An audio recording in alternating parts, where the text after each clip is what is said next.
नमस्कार। आज के वीडियो में बीए सेकेंड ईयर के स्टूडेंट का हार्दिक स्वागत। आप लोग पढ़ रहे हैं विश्व के संविधानों का तुलनात्मक अध्ययन, चैप्टर 10 ब्रिटिश कार्यपालिका, सम्राट और राजमुकुट। ब्रिटेन में संसदात्मक शासन व्यवस्था को अपनाया गया है और इस शासन व्यवस्था की एक महत्वपूर्ण विशेषता होती है कि कार्यपालिका के दो प्रधान होते हैं, एक औपचारिक और दूसरा वास्तविक। देश की जो शासन सत्ता है वो कार्यपालिका के वास्तविक प्रधान के हाथों में रहती है। राज्य का अध्यक्ष जो होता है वो नाम मात्र का होता है, उसके पास में किसी प्रकार की कोई शक्ति नहीं होती है, इसीलिए उसे औपचारिक प्रधान कहा जाता है। सम्राट जो है वो ब्रिटिश कार्यपालिका का औपचारिक प्रधान कह सकते हैं, क्योंकि उसके पास वास्तविक शक्तियाँ नहीं हैं। वास्तविक शक्तियों का प्रयोग अगर ब्रिटेन में देखें तो प्रधानमंत्री और कैबिनेट के द्वारा किया जाता है। इंग्लैंड में सम्राट का पद जो है वो बहुत ही प्राचीन है और इतिहास के विभिन्न चरणों से होता हुआ संवैधानिक विकास में सम्राट की स्थिति जो है वो काफ़ी परिवर्तित हुई है और ऐसी स्थिति का परिवर्तन किसी और पद के लिए कभी भी नहीं हुआ है। सम्राट एक व्यक्ति है जो एक विशेष समय पर ब्रिटिश राज्य के प्रमुख पद पर आसीन होता है, जबकि राजमुकुट जो है वो राज्य शक्ति का प्रतीक है जिसे सम्राट के द्वारा अपने सिर पर धारण किया जाता है। राजमुकुट का अगर शाब्दिक अर्थ देखें तो राजसत्ता का प्रतीक है जिसे राजपद ग्रहण करते समय मस्तक पर धारण किया जाता है। जब इसका हम संवैधानिक अर्थ देखेंगे तो इसमें केवल सम्राट नहीं आता, बल्कि सम्राट के साथ कैबिनेट, लोक सेवाएं सभी शामिल होते हैं, यानी संपूर्ण सरकार जो है वो इसमें निहित होती है। तो जब हम सम्राट और राजमुकुट दोनों की बात करते हैं तो स्पष्ट रूप से हमें इनके बीच में अंतर दिखाई देगा। वो अंतर हम यहाँ विभिन्न पॉइंट्स के माध्यम से देखेंगे, जैसे कि पहला है सम्राट व्यक्ति है, राजमुकुट संस्था है। सम्राट क्या है? एक व्यक्ति है जो कि एक विशेष समय पर राजपद को धारण करता है, लेकिन राजमुकुट एक संस्था के रूप में है। वो शासन सत्ता का प्रतीक है जिसको विधायी, प्रशासनिक, न्यायिक सभी प्रकार की शक्तियाँ प्राप्त होती हैं और यह जो राजमुकुट है वो संस्था के रूप में समस्त कार्यों का संचालन करता है। दूसरा भेद है सम्राट अस्थायी, राजमुकुट स्थायी। सम्राट चूंकि एक मनुष्य है उसके नाते वो जन्म भी लेता है और उसकी मृत्यु भी होती है। मनुष्य होने के नाते मानव जीवन की जितनी भी क्रियाएं हैं वो उनसे जुड़ा हुआ है। उसे सिंहासन से अलग भी किया जा सकता है और वो स्वयं भी सिंहासन का त्याग कर सकता है, जबकि राजमुकुट एक संस्था है, न उसका जन्म होता है न उसकी मृत्यु होती है और वह सदैव स्थायी रूप से चलता रहता है। इसीलिए इंग्लैंड में एक लोकोक्ति प्रसिद्ध है, सम्राट मृत है, सम्राट चिरंजीवी हो। तीसरा जो अंतर है सम्राट और राजमुकुट में वो है सम्राट व्यक्तिक है। जैसा कि हमने पढ़ा, सम्राट जो है वो एक व्यक्ति के रूप में है, जबकि राजमुकुट जो है वो सामूहिक है। राजमुकुट की शक्तियों का प्रयोग जो है वो एक व्यक्ति नहीं करता, बल्कि समूह रूप में उस शक्ति का प्रयोग संसद, मंत्रिमंडल और लोक सेवा के सदस्यों के द्वारा किया जाता है। चौथा और अंतिम अंतर है सम्राट जो है वो शक्तिहीन है और राजमुकुट शक्तिशाली है। अगर हम इतिहास को उठा के देखें तो सम्राट का पद जो था, सम्राट व्यक्ति जो था वो वास्तव में शक्तिशाली हुआ करता था, लेकिन जैसे जैसे ब्रिटेन में प्रजातंत्र को स्वीकार किया गया वैसे वैसे वहाँ पर सम्राट की शक्तियों का पतन होने लगा और सम्राट के हाथ से शक्तियाँ जो हैं वो मंत्रिमंडल और संसद को प्राप्त होती रहीं। अगर वर्तमान समय में हम देखें तो सम्राट को कोई भी शक्ति प्राप्त नहीं है, लेकिन राजमुकुट चूँकि एक संस्था है जिसमें सम्राट के अलावा मंत्रिमंडल, संसद सभी शामिल हैं, तो व्यक्ति रूप से वो शक्तियाँ जो हैं वो सम्राट के हाथों से निकल गई हैं और वो ट्रांसफ़र किस में हो गई हैं, राजमुकुट जो कि एक संस्था के रूप में है। तो इस प्रकार से सम्राट जो है वो शक्तिहीन हो चुका है वर्तमान संदर्भ में, और राजमुकुट जो है वो शक्तिशाली हो गया है। ब्रिटेन में ये कहावत भी प्रचलित है कि जैसे जैसे प्रजातंत्र का विकास होता है राजमुकुट की शक्ति बढ़ जाती है। इस प्रकार हम कह सकते हैं कि सम्राट जो कि एक व्यक्ति है, राजमुकुट जो कि एक संस्था है, दोनों के बीच में अंतर है। इसी को हम राजमुकुट की शक्तियों के रूप में यहाँ पर देखेंगे कि राजमुकुट को क्या शक्तियाँ प्राप्त हैं। उसमें सबसे पहले हम देखेंगे कार्यपालिका संबंधी शक्तियाँ। राजमुकुट जो कि उसका मुख्य संबंध कार्यपालिका से है, तो इसकी कार्यपालिका शक्तियाँ महत्वपूर्ण हैं। बहुत सारे कार्य जो हैं वो राजमुकुट के द्वारा कार्यपालिका के रूप में किए जाते हैं, जैसे कि समस्त राष्ट्रीय कानूनों का क्रियान्वयन करना, प्रधानमंत्री अन्य मंत्रियों की नियुक्ति करना, सभी उच्च अधिकारियों जल थल नभ वायु जो भी हैं उनके पदाधिकारियों की नियुक्ति करना, ब्रिटेन के अन्य राष्ट्रों के साथ संबंधों, अधीनस्थ जो प्रदेशों हैं उनके शासन, वो सारे समस्त संचालन जो है वो कार्यपालिका के रूप में राजमुकुट के द्वारा किए जाते हैं। इसी तरीके से राजदूतों वाणिज्य दूतों की नियुक्ति करना, युद्ध की घोषणा, संधि करना, अपराधियों को क्षमा प्रदान करना, और जो इंग्लैंड में स्थानीय स्वशासन है उनका समस्त नियंत्रण चूँकि केंद्रीय सरकार के हाथों में होता है, तो स्थानीय स्वशासन की देखभाल करना। इस प्रकार से कार्यपालिका क्षेत्र में राजमुकुट की शक्तियाँ जो हैं वो व्यापक हैं। क्षमादान का अधिकार भी राजमुकुट को प्राप्त है। कोई भी अपराधी जो है उसको क्षमा प्रदान करने या उसके दंड को कम करने का अधिकार भी कार्यपालिका प्रधान के रूप में राजमुकुट को दिया गया है। दूसरा जो इसकी शक्ति है वो है व्यवस्थापन संबंधी शक्तियाँ। व्यवस्थापन संबंधी शक्तियों के रूप में हम देख सकते हैं कानूनों का निर्माण करना जो है वो राजमुकुट का कार्य है। इसके अलावा संसद के दोनों सदनों में जो लॉर्ड सभा है उसके निर्माण के संबंध में भी राजमुकुट को शक्ति प्राप्त है। राजमुकुट पियर बनाने का अधिकार रखता है, दोनों सदनों के अधिवेशन को बुलाना, स्थगित करना, संसद के प्रारंभ में सम्राट के द्वारा भाषण दिया जाता है और उस भाषण को मंत्रियों के द्वारा तैयार किया जाता है। कोई भी विधेयक जो है वो तब तक कानून नहीं बनता जब तक कि सम्राट के द्वारा उस पर हस्ताक्षर नहीं किए जाएं। इसके अलावा अध्यादेश जारी करने का अधिकार भी राजमुकुट को प्राप्त है और कुछ वर्षों से सपरिषद आदेश के रूप में भी शक्ति प्राप्त हुई है। चूँकि वर्तमान में व्यवस्थापन कार्य जो है वो बहुत अधिक बढ़ गया है, संसद समस्त कार्यों को नहीं कर पा रही है, इसलिए विधेयकों के संबंध में मोटी रूपरेखा पारित कर दी जाती है और उसकी छोटी छोटी बातों के लिए की पूर्ति करने का कार्य जो है वो राजमुकुट पर छोड़ दिया जाता है। उसे वह मंत्रियों और प्रशासनिक विभागों के माध्यम से करता है। इस प्रकार सपरिषद आदेश जो हैं वो राजमुकुट के नाम से जारी किए जाते हैं। तीसरी जो शक्ति है वो है न्यायिक शक्ति। सम्राट को न्याय का स्रोत कहा जाता है। न्यायिक क्षेत्र में उसे शक्तियाँ प्राप्त हैं जो जैसे कि सम्राट न्यायाधीशों की नियुक्ति करता है, संसद की प्रार्थना पर उन्हें उनके पद से हटा भी सकता है, अपराधियों के दंड को कम कर सकता है, उन्हें क्षमा प्रदान कर सकता है। इस प्रकार से न्याय संबंधी शक्तियाँ भी राजमुकुट को प्राप्त हैं। अगली शक्ति है धार्मिक क्षेत्र में। धार्मिक क्षेत्र में भी सम्राट को कुछ शक्तियाँ प्राप्त हैं, जैसे कि इंग्लैंड में एंग्लिकन चर्च जो है वो रानी एलिजाबेथ के समय से ही सम्राट उसका प्रमुख होता है। चर्च के समस्त जो अधिकारी हैं जैसे कि आर्क बिशप, डीन और कैनन, इनकी नियुक्ति भी राजमुकुट के द्वारा की जाती है। इसके अलावा सम्राट कैंटरबरी और यॉर्क के जो धार्मिक सम्मेलन हैं उनका आयोजन भी करता है और इन सम्मेलनों के द्वारा जो पारित नियम होते हैं उस पर सम्राट के हस्ताक्षर उसी प्रकार से आवश्यक होते हैं जैसे कि संसद के द्वारा विधेयक होते हैं उन पर हस्ताक्षर आवश्यक होते हैं।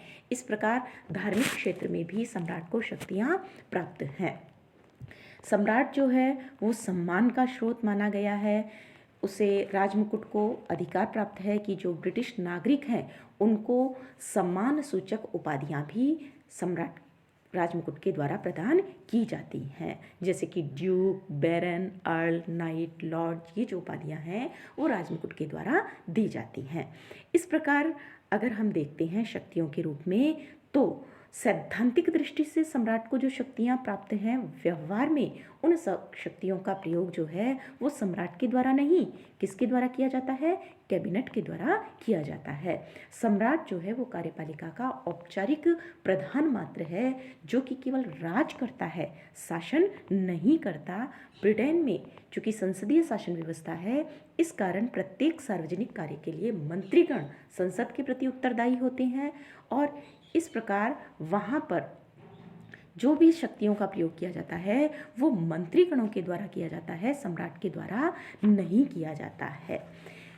ब्रिटेन में जो राजपद है, स्वाभाविक रूप से ये प्रश्न उपस्थित होता है कि जब सभी विश्व के देशों में राजतंत्र समाप्त होता जा रहा है, तो ब्रिटेन में राजा के पद को इतना सम्मानित स्थान क्यों प्राप्त है? जबकि अभी हमने शक्तियों के रूप में देखा कि सम्राट के रूप में उसकी कोई शक्तियां नहीं है, वो नाम मात्र का प्रतीक है। वास्तविक रूप से उसका प्रयोग कैबिनेट मंत्रियों के द्वारा किया जाता है।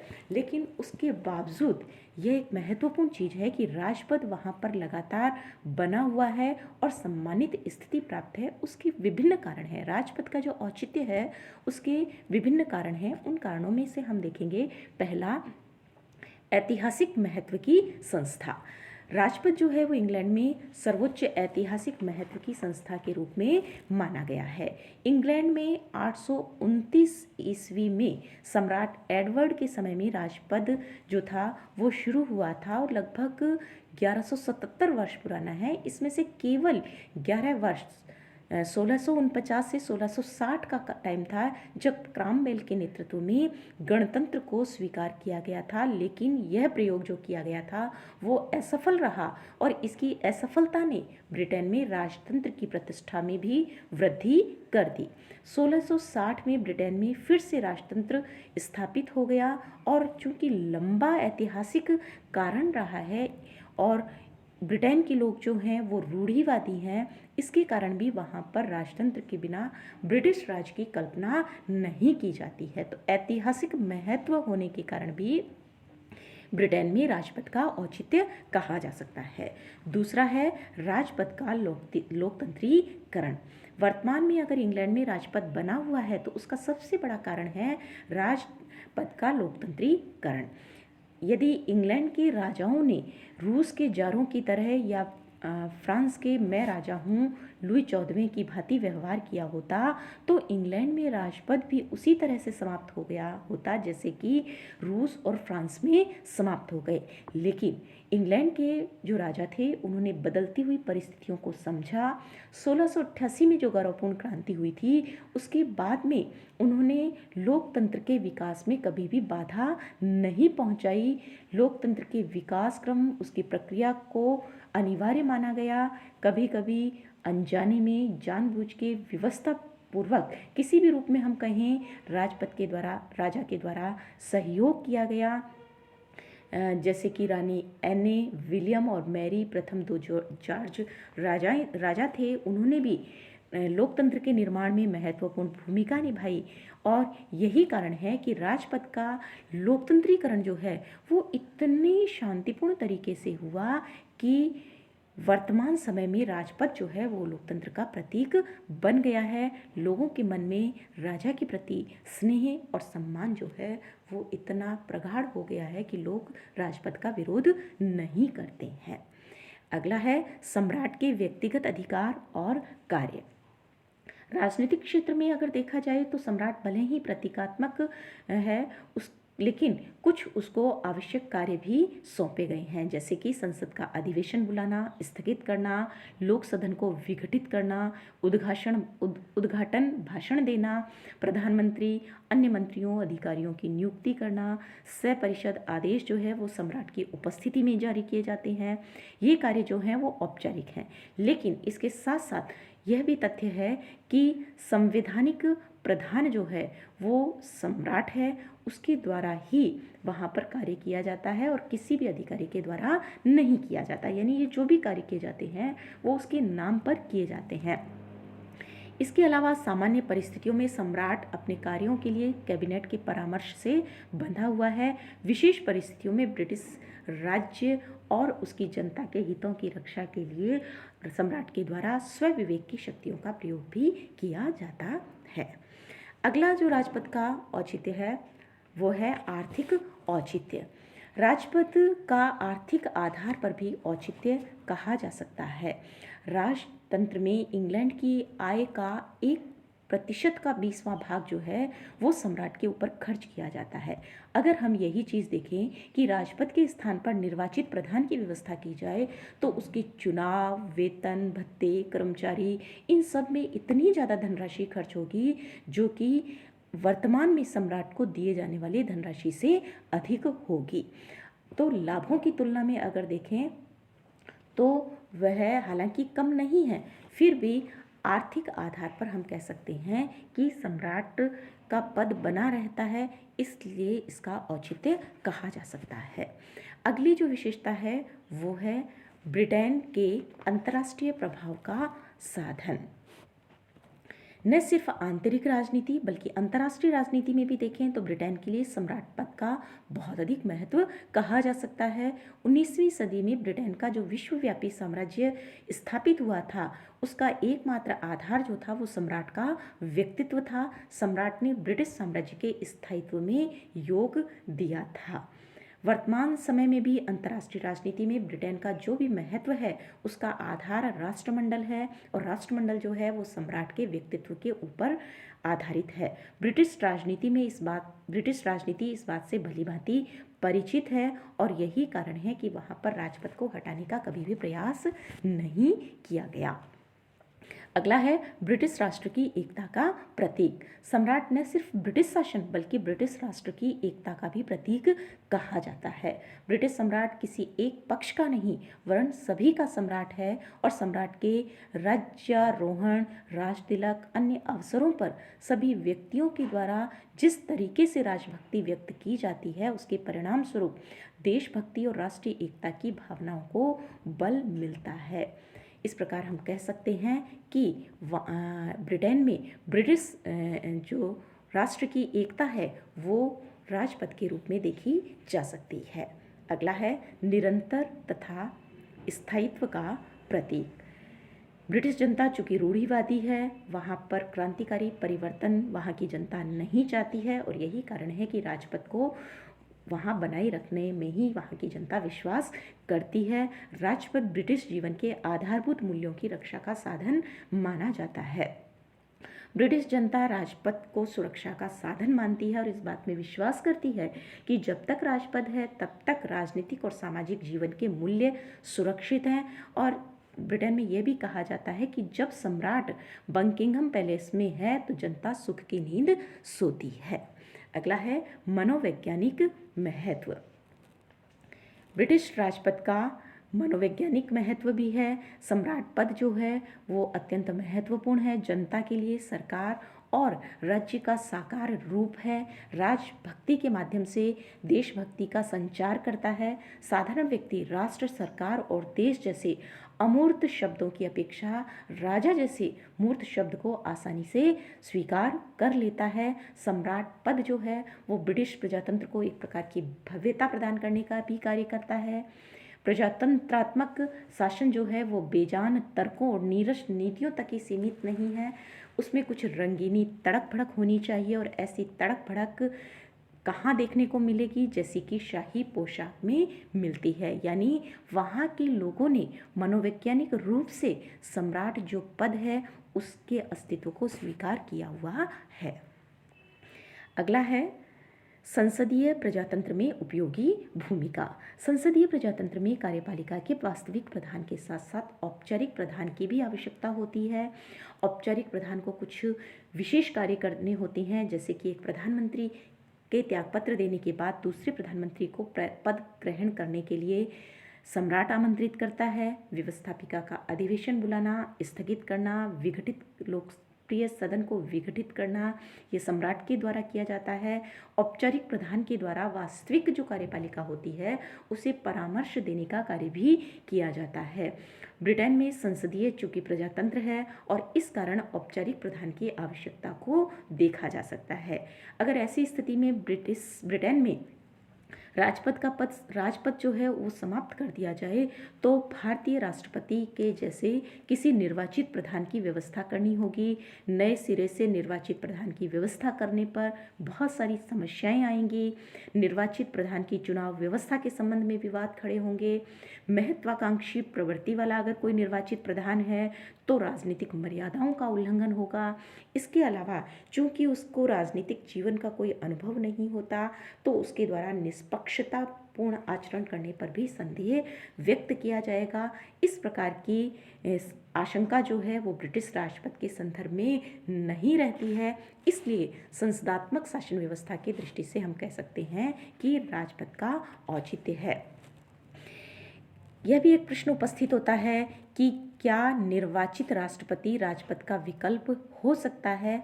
तो इसके संदर्भ में भी जो धारणाएं हैं उनको यहाँ पर हम देख सकते हैं। जैसे कि कुछ कारण हैं जिनके आधार पर हम कह सकते हैं कि राजपद का विकल्प जो है वो निर्वाचित प्रधान या निर्वाचित राष्ट्रपति नहीं हो सकता। जैसे कि ब्रिटिश राजा जो है वो न केवल ब्रिटिश अधिराज्यों राष्ट्रमंडलीय जो देश होते हैं उनका भी प्रधान होता है। एक निर्वाचित प्रधान जो है वो केवल ब्रिटिश जनता के द्वारा निर्वाचित होगा और उसे राष्ट्रमंडल के देशों के द्वारा निष्ठा प्राप्त नहीं होगी। इसके अलावा निर्वाचित जो राष्ट्रपति है वो दलगत आस्थाओं से ऊपर कभी नहीं उठ पाएगा। निर्वाचित राष्ट्रपति का कार्यकाल सीमित होने के कारण भी उसे दीर्घकालीन प्रशासनिक अनुभव नहीं हो पाएगा और शासन के अध्यक्ष को केवल औपचारिक प्रधान के रूप में कार्य करना है। सम्राट के द्वारा अपने पद की राजनीतिक मर्यादाओं को भी स्वीकार कर लिया गया है। ऐसे में अगर निर्वाचित राष्ट्रपति अपनी महत्वाकांक्षाओं के कारण कभी परंपराओं का उल्लंघन कर दे तो संवैधानिक गतिरोध की स्थिति उत्पन्न हो जाएगी।